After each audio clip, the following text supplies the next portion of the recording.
Hi, this is Regina from Regina's Crafting and More. I'm going to show you how to make a larger mug rug. I'm using a 8 by 12 magnetic hoop from Dime Embroidery. Um, and this should finish about 7.5 by 5.5, I believe. So I've already done, let me move this over a little bit more so you can see. Sorry. Thought I had this set up. So I've already done the first color, which is the placement stitch. And I'm going to put the batting to cover that. Make sure it's centered up so that it'll get stitched down.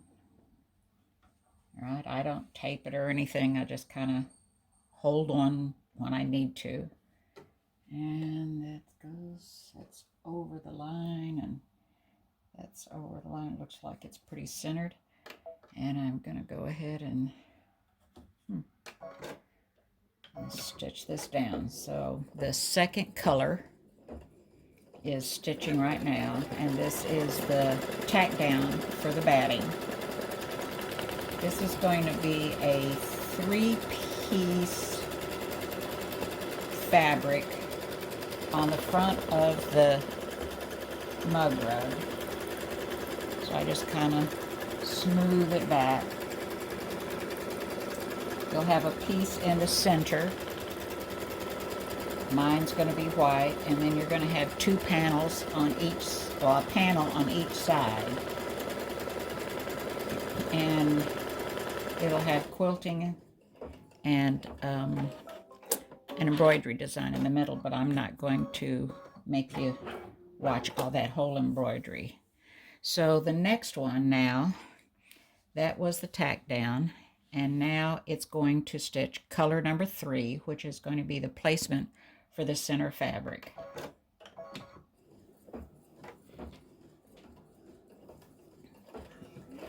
So that's just going to be in the center. This part will be blank, and the part on the other side will be blank. So I hope you can see that stitching.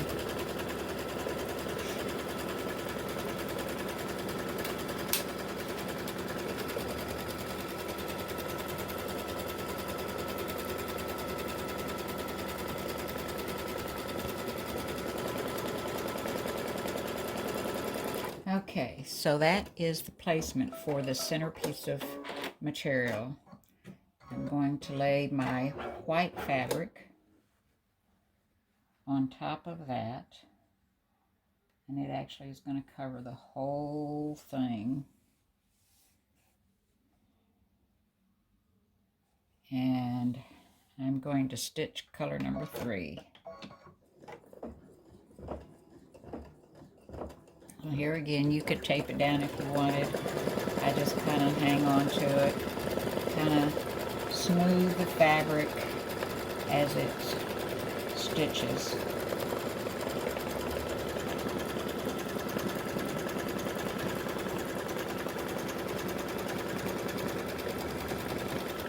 Okay, so you can see that it's not going to the edge of the fabric, so this is going to be the center. Okay. All right. Now it's time for the side panels. Now I'm just using a solid piece of red, but if you have one that has a pretty side, one that has the the back side that's not so pretty, you would place the pretty side down. So it's going to stitch a placement line to line up the edge of your fabric. So it's actually going to stitch right along the edge of the white fabric, of the stitch down, of the tack down for the white fabric. And it's moved to the next step, which would be the sew line for the 1/4 inch seam. So I'm going to take this piece of fabric, remember it would be pretty side down, and you're going to line up your fabric with the placement line that just stitched. Going to line it up right along the edge, and then you're going to tack down. Here again, you could tape it if you wanted to hold it down. And it's going to tack, it's stitching a triple stitch. It's going to go down, back up, and come back down again, so that that stitch will be good and secure, that side panel.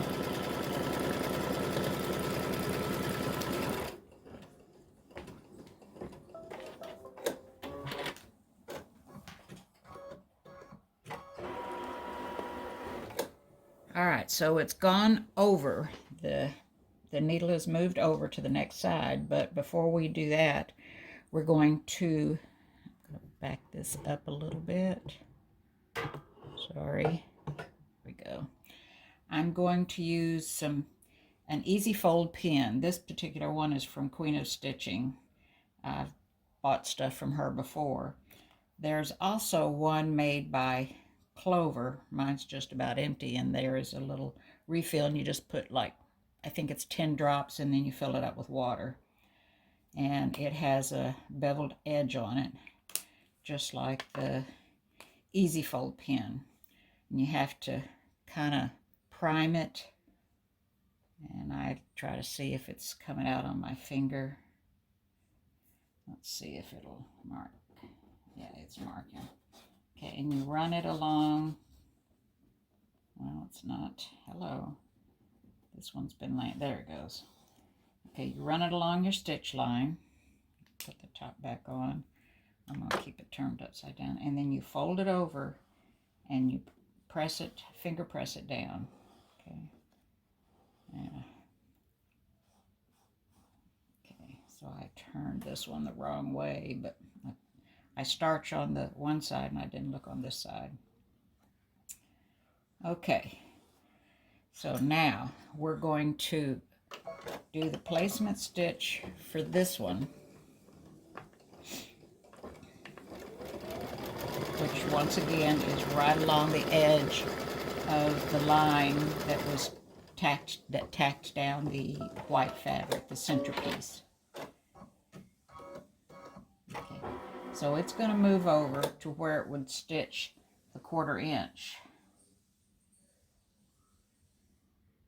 Okay, so we put the right hand side of the fabric, you have the pretty side down, and you just put it right up too. You don't go over and move it this way, because if you moved it further out, it would be stitching on this side of the fabric and you wouldn't have a 1/4 inch. So you want to line it up with the stitch line, using this edge to line it up. And the needle is already on this side of that raw edge right there that's lined up with the placement stitch. All right, so we're going to tack that down. So this is stitching that 1/4 inch seam, and then we're going to flip it over, flip the panel over.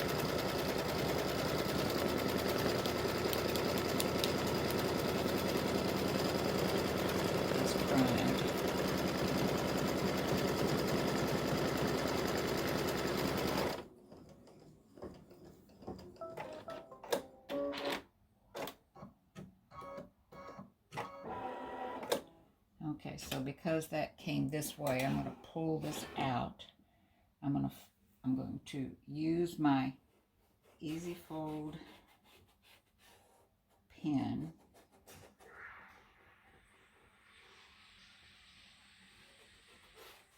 There it goes. Okay. And put the top back on this and turn it upside down. See if that keeps it primed. Fold this over and finger press it down. Okay. All right, so now your fabric should be laying over your batting, over your top fabric on both sides. So if I flip this down, your batting, your top fabric and your batting are underneath. Okay, so that gives padding to your side panels. I'm going to slip my So the next stitch is going to go around and tack down the side panels all the way around. And once again, you could tape this down over here on this side, but I just kind of hold it. There's plenty of room for your fingers. They shouldn't be getting in the way because of the seam allowance. And it should be stitching right on top of the previous stitch line for the white piece in the center. Okay, so I just kind of gently guide that fabric over.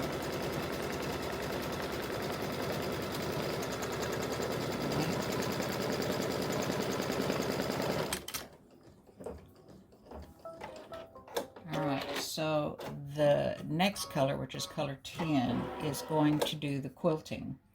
I'm going to run a little bit of this so that you can see what it is, and then I'm going to pause the video and I'll come back. So I've kept my red thread in here. Even though this is red, you'll still be able to see it, but you'll really be able to see it in the center. Okay.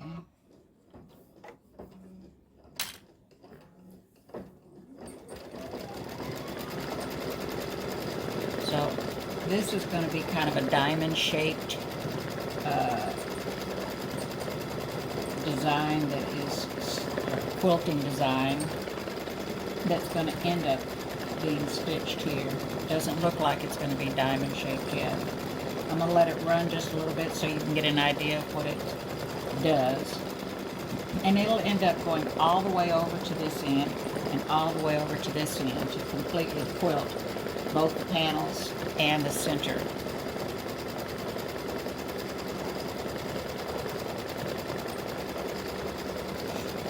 Okay, so hopefully you can get an idea of what that's going to look like.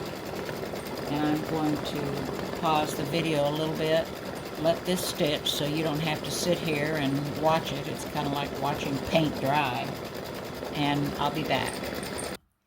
Okay, so this is finished. Now you can get an idea of what the quilting looks like. And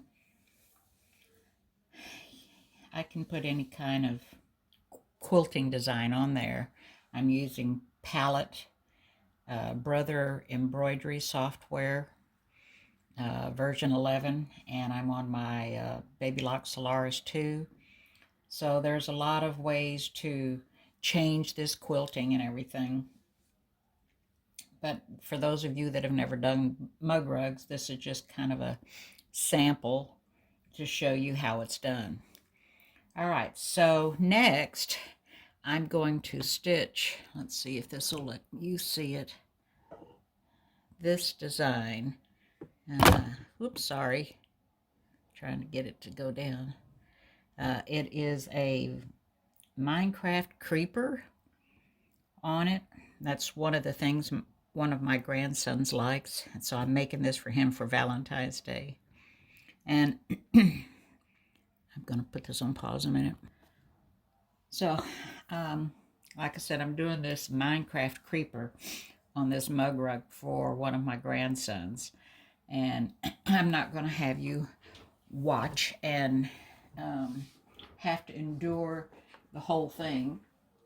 But I will get it started so you can see. Now, I did one earlier, and I stitched a Pokemon design on it in bright yellow, and in one section of the Pokemon, a little bit of this red quilting showed through.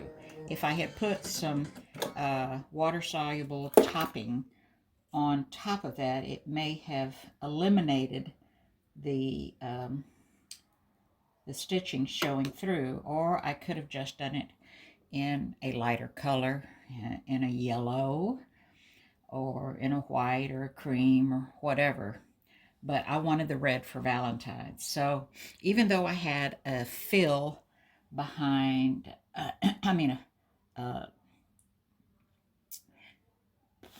what's the word I'm looking for? Dadgummit, I just drew an absolute blank. Well, I can't even think about it right now. It's too tired. Ready to go to bed. So it lays down stitches, and then it comes back with the fill. So whatever that's called, and I'll think of it in a minute. So I'll let you kind of get a little taste of that particular design. And then, like I said, I'm not going to have you watch this thing stitch out because it's going to take a while. But, you know, if you were doing this on your own, this is on color stitch out number 11. You would have to, if you had this design, you would have to insert your design after color 10, which is the quilting.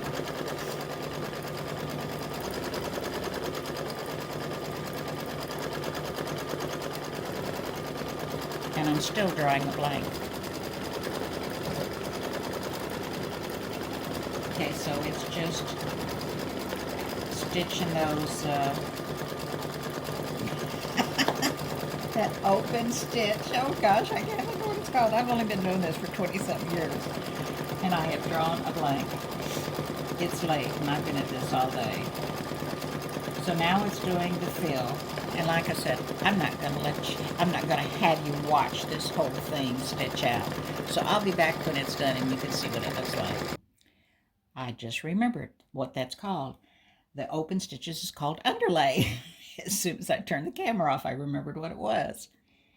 All right. So let me keep this going. So now it's going in and putting the fill on top of the underlay. And I'm hoping that none of the red will show through. I don't think it will because of the color of the Minecraft creeper. Okay, so I'll be back when it's done. So I thought I would give you a little insight as to what's going on. So it's stitched all the green with the underlay first and then the fill on top. Now it's doing all the black part, which there's not very much of. And then it'll go in and do the outlining.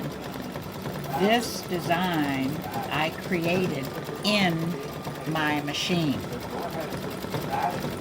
You take a red work design or a black and white design, an image,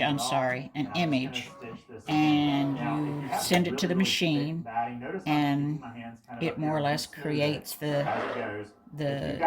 fill design for you. It's so cool. If you don't have a Solaris 2 and you're thinking about it, get one.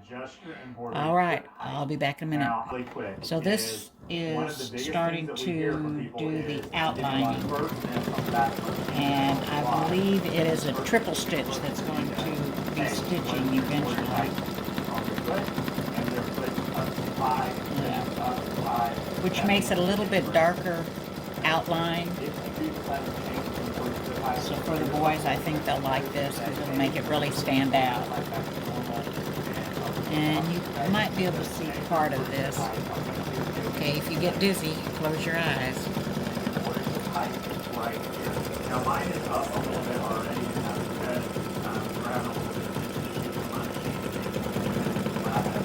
So, yeah, it's doing a great job. This is something that I have never been able to accomplish in my software, which I used PE Design for years, and because of this machine, which is a Baby Lock, I switched over to the Baby Lock software, which is Palette. Same thing as PE Design, exactly. And but so far I've done more in the machine than I have with my software. I use my software, I can look at it, take it into my finished design by saving the design after it's created in the machine. I save it to a USB drive and then take it over to the computer and import it into my software. But I'll be back in a minute.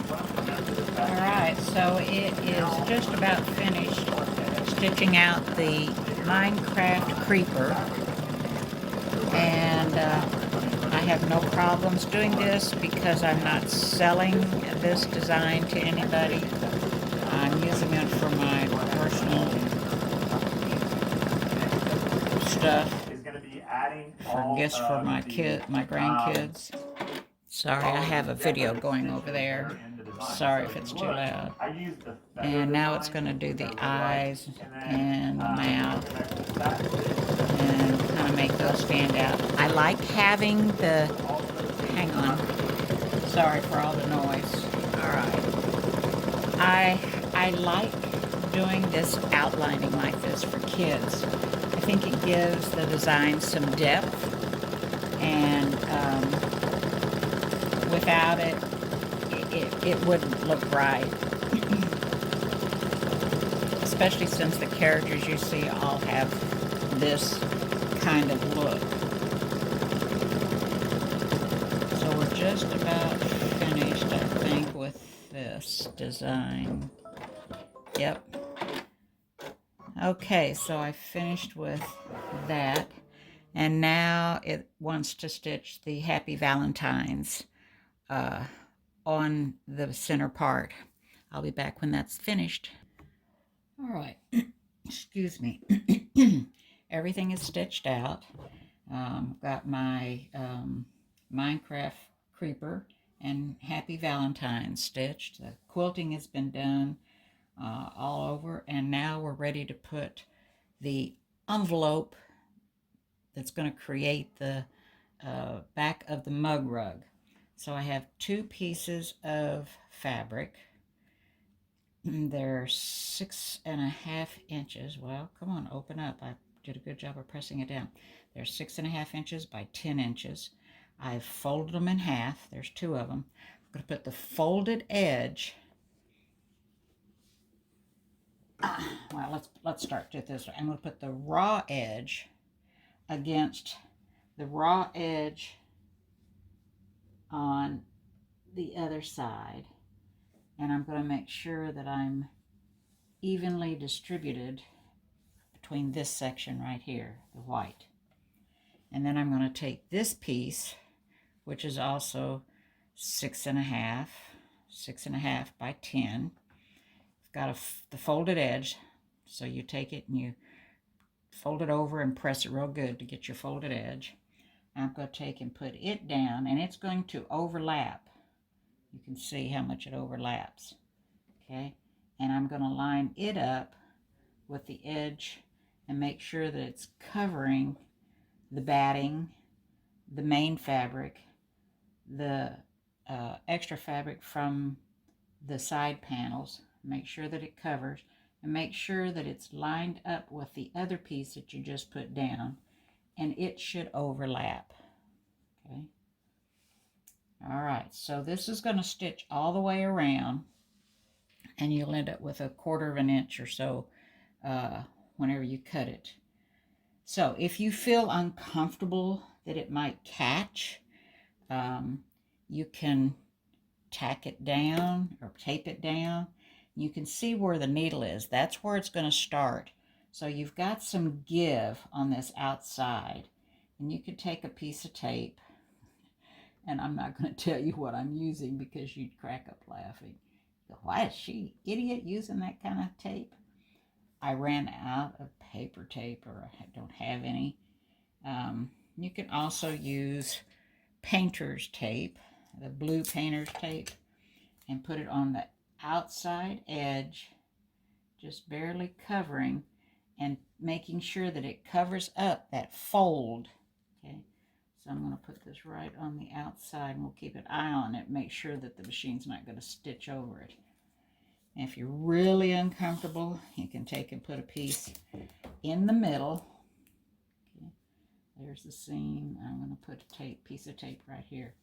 Like I said earlier, I don't tape much, but on something like this, you want to make sure that your foot doesn't get caught up in this fold.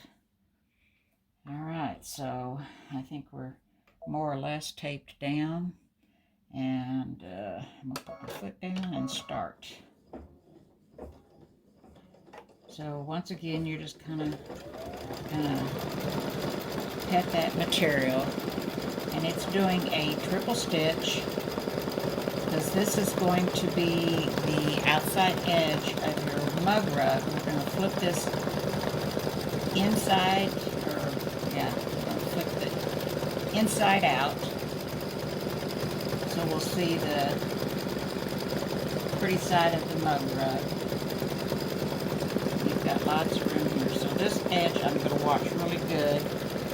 I don't know where this is going to stitch in relationship to my tape, and I don't want to run over my tape. And I'm not going to worry about it too much because the fold actually goes that way.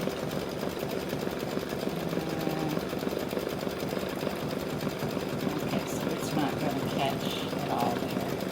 Take that off. Stick it over here. Okay, so we just kind of keep rubbing that, gently pushing that fabric towards the outside of the mug rug.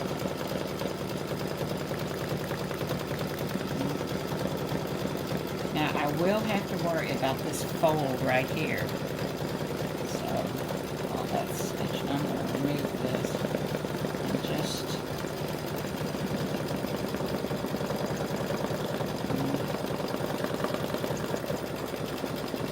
that a little further on the outside. And I'm going to use a little stick to hold that down, and it did just fine. Alright, so I'll peel that blue tape off and we're finished. Put this back over here. This is what I used as medical tape because I didn't have anything else and the blue tape wasn't holding. Alright, so we're done. Let me get over to the cutting table. Alright, so we're at the cutting table. Let me adjust this. Just hang on. I don't want to make y'all sick. There we go. Alright, so I'm going to take this magnetic hoop apart. And if you've never had the dime magnetic hoops, I love this. There's a little lip right here. And when you hoop them, make sure this little lip is on this side. You put your finger under there and you lift and just go down and lift and pull it up. Set the top aside, set the bottom aside, and it does stick a little bit. All right, so we're going to cut 1/4 of an inch from the stitching line that went around here, and I can just barely see it, and I don't have to cut off much. All right, and we're leaving the stabilizer in. Oops. Let me see, I don't have my little stool to stand on because I have to really put my weight on this to keep it from sliding and push down hard enough. Okay, I'm going to bring it over this way. Let me adjust this camera a little bit there. All right. So push down hard because you're cutting through several layers here. All right, so I've gone through that. Take that off, turn it around, and 1/4 inch from the stitch line. You gotta push down hard. That one came off good. I'm just gonna leave that folded back there. Put that down so you can see, and I gotta cut 1/4 inch here.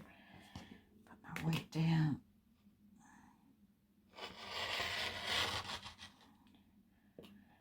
And there we go, right there. All right, almost done. And let me go ahead and cut this off.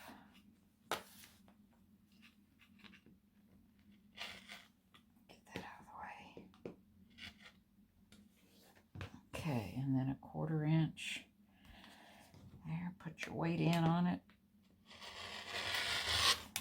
Okay. And there we go. So we've cut 1/4 inch from the seam line all the way around. And I'm going to take my scissors and let's see. You can see that these corners are rounded. I don't do squares. I like to make the round ones. The square ones are too hard to get the points out. So you're going to start back a little ways from the rounded edge and just trim away that rounded edge and kind of go up into the other seam. So I'll do it again. So we're going to start right about here, and we're going to trim around that rounded edge and work our way off to the other side. Wish I had more light in here. And this light up here isn't really a light, it's a PAL 2 light for placement.